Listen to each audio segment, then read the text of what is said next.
Kjo që po tentohet në fakt është një lloj presioni që po i bëhet sistemit të drejtësisë dhe gjykatës apelit përpara shqyrtimit të masës së sigurisë kryebashkiakut të Tiranës Erion Veliaj një ditë përpara.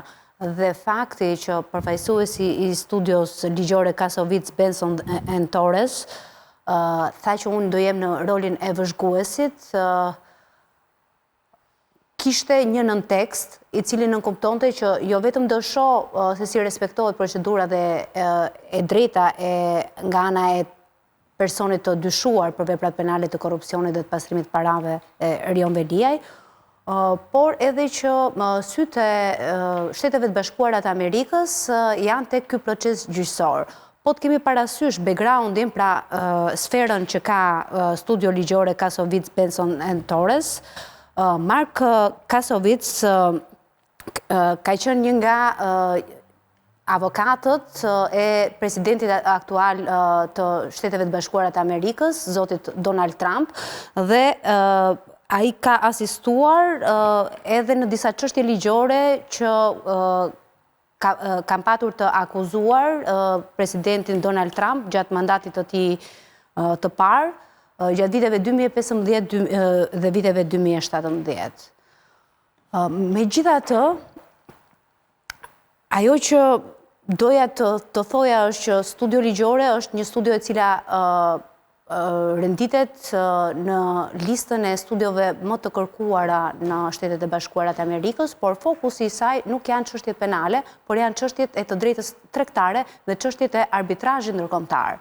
Po ashtu është një nga studiot ligjore më të paguara në Shtetet e Bashkuara të Amerikës, ku paga e partnerëve të kësaj studio ligjore shkon nga $250,000 deri në $450,000 në vit, ndërkohë që tarifat mesatare të çështjeve që ata marrin përsipër për një çështje variojnë nga më e ulta në $500,000 deri në $2 milion. Ndërkohë që honoraret për orët e punës të kësaj studio ligjore janë nga $1,000 deri në $10,000. Në orë. Në orë. Situata bëhet e rëndë sepse te disa lajme që kam lexuar, ata nuk merreshin vetëm me gjykatësin dhe prokurorin, po merreshin dhe me familjarë dhe njerëz të afërm të gjykatësit dhe prokurorit, pra zotit Erion Bani dhe zotit Orisdado, por i kishin hyrë aq thellë sa tregonin dhe emrat e gjyshes, tërgjyshit, si i kishin ndryshuar, dhe në rastin që një prokuror ose një gjykatës është përpara marrjes së një vendimi, nuk peshon më vetëm koston vetjake që do të ketë, po dhe koston e familjarëve të tij, edhe koston e njerëzve të afërm të tij, të cilët pa pritur mund të bëhen dëm kolateral i profesionit dhe mendimit dhe bindjes së tij personale se si jep drejtësi edhe shqyrton një ankim masë sigurie. Kush është gjyqtari për masën e nesër ndaj Veliajt, ç'dim për të, t'ja themi njerëzve fare thjesht shkurt e saktë. Çfarë ka bërë ai deri?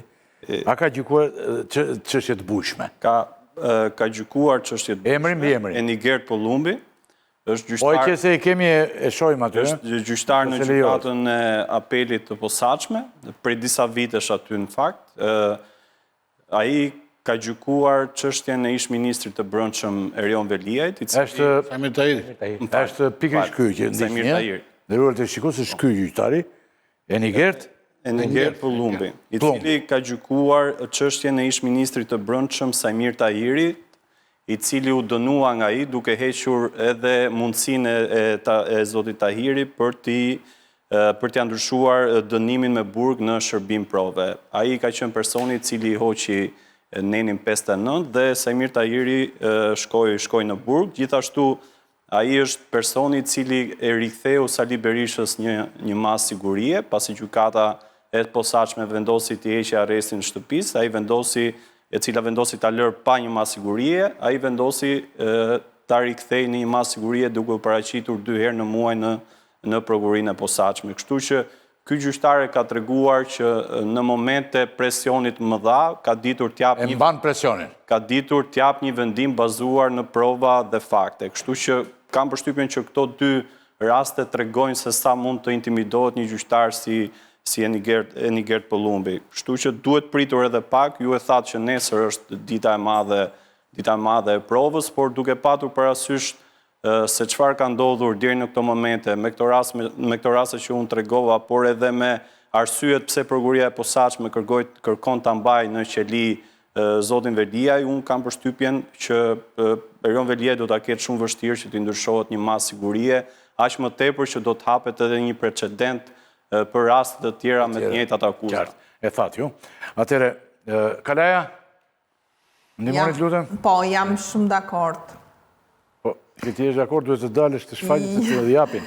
Jam shumë dakord me parafolsin, edhe unë mendoj që se ju flisin tani si përfaqësues e partie që je dakord. Të gjithë kështu thonë, ja do kem atë klosin unë që do vi edhe ai jam dakord ose s'jam dakord. Se njerëzit e partisë edhe kështu flasin. Nuk bëj pjesë ka ato njerëzit që bie dakord kollaj. Po edhe flamuri juaj kështu ta. Jo, nuk unë flas për vete. Mjef shumë mirë dhe nuk bie dakord kollaj nëse nuk bindem. Referuar vetëm nga pikpamja ligjore, unë nuk mendoj se nesër do ketë ndryshim të masës. Së pari sepse realisht Erion Veliaj i plotson të gjitha kriteret për të mos ta ndryshuar masën, madje ai përbën një rrezik shumë serioz nëse do kemi një ndryshim mase, qoftë në ato të arrestit të shtëpisë. Po pse përbën rrezik? Po sepse thash e ka treguar me prova që ka kërkuar kallëzuesin për ta intimiduar. Deklarata e tij, po.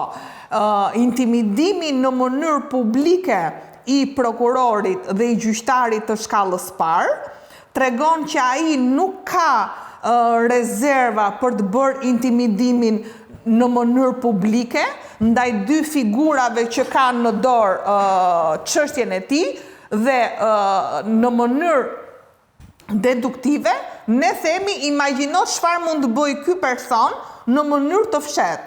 Intimidimi që i ka bërë